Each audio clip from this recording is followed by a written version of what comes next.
Hello, नमस्कार, आदाब, सत श्री अकाल और अस्सलाम वालेकुम। मैं हूं मोहम्मद अहमद काज़मी, लेकर आया हूं आपका पसंदीदा कार्यक्रम ग्लोबल न्यूज़। मिडिल ईस्ट में लगातार उथल पुथल जारी है। कुछ मुल्क ये नहीं समझ पा रहे हैं कि वो इजराइल के साथ रहें या ईरान या उसके दोस्त मुल्कों के साथ ताल्लुकात बेहतर करें। यूनाइटेड अरब एमिरेट्स भी ऐसे ही मुल्कों में शामिल है। सितंबर 2020 में एमिरेट्स और इजराइल के ताल्लुकात कायम होने के बाद ये खबर भी आई थी कि 2019 में ही, यानी इजराइल से ताल्लुकात नॉर्मल होने से पहले, इजराइल ने एमिरेट्स में ज़मीन के नीचे छावनी बनाना शुरू कर दी थी। ऐसे वक्त में जबकि इजराइल अक्सर सीरिया पर हमले करता रहता है, यूनाइटेड अरब एमिरेट्स के फॉरेन मिनिस्टर ने कल ट्यूसडे को दमिश्क में प्रेसिडेंट बशार अल असद से मुलाकात की है।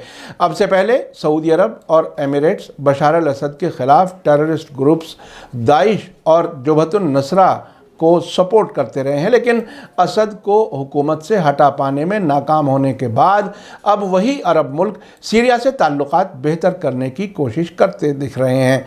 रॉयटर्स ने खबर दी है कि सीरिया के प्रेसिडेंट बशार अल असद ने दमिश्क में यूनाइटेड अरब एमिरेट्स के फॉरेन मिनिस्टर शेख अब्दुल्ला बिन जायद से मुलाकात की है।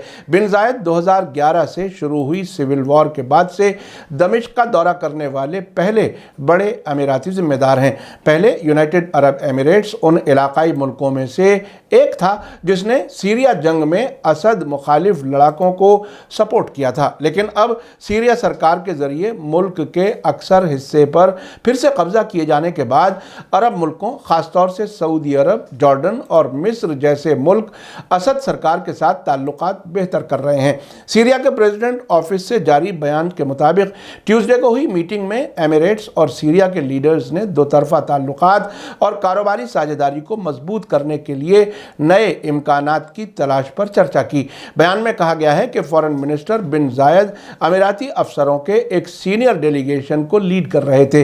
शेख अब्दुल्ला ने सीरिया में हालात को नॉर्मल करने की कोशिशों के लिए यूएई के सपोर्ट पर जोर दिया। साथ ही ये यकीन जाहिर किया कि प्रेसिडेंट असद की लीडरशिप में सीरिया और उसके लोगों की कोशिशें जंग की वजह से पैदा मुश्किलात को हल करने में कामयाब होंगी।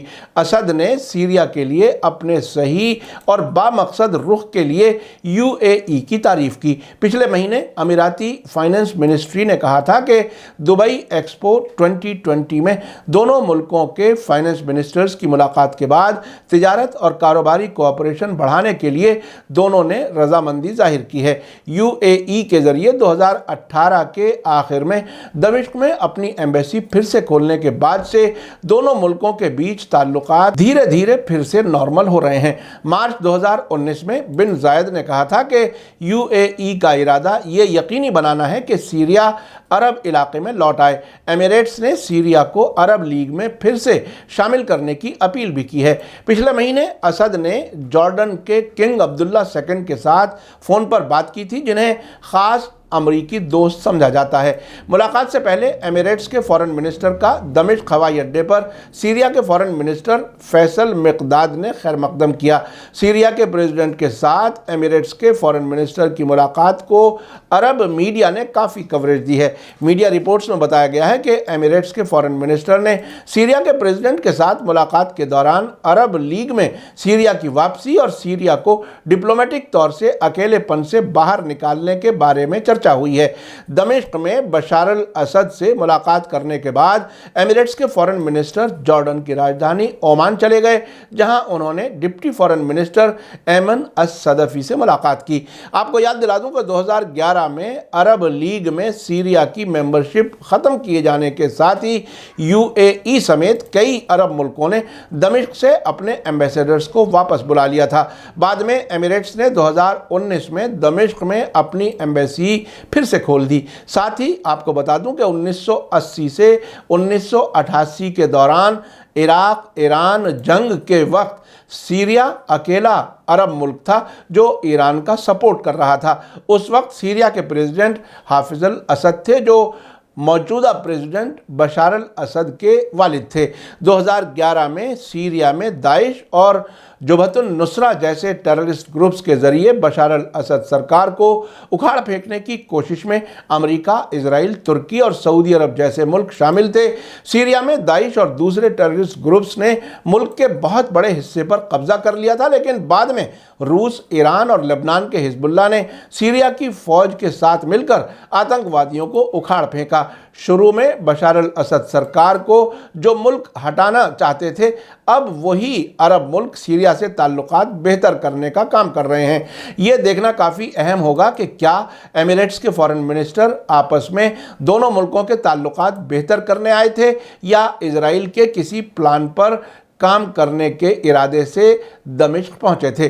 आखिर में आपको याद दिला दूं कि अगर आपने अभी तक media star world YouTube channel subscribe नहीं किया है तो सब्सक्राइब कर लें और घंटी दबाना ना भूलें। और अगर आप हमें फेसबुक पर देख रहे हैं तो हमारे पेज को लाइक करें ताकि हमारी हर नई वीडियो की खबर आपको सही वक्त पर मिल सके। इसी के साथ मुझे दीजिए इजाज़त। ग्लोबल न्यूज़ का ये एपिसोड आपको कैसा लगा कमेंट्स में ज़रूर लिखें। थैंक यू, धन्यवाद, शुक्रिया। जय भारत, जय हिंद। मीडिया स्टार वर्ल्ड के और वीडियो देखने के लिए हमारे चैनल को सब्सक्राइब करें और सीधे नोटिफिकेशन पाने के लिए बेल आइकन दबाएं। और अगर हमारी खबर सच्ची और अच्छी लगे तो अपने व्हाट्सएप, इंस्टाग्राम, फेसबुक और ट्विटर अकाउंट पर ज़रूर शेयर करें।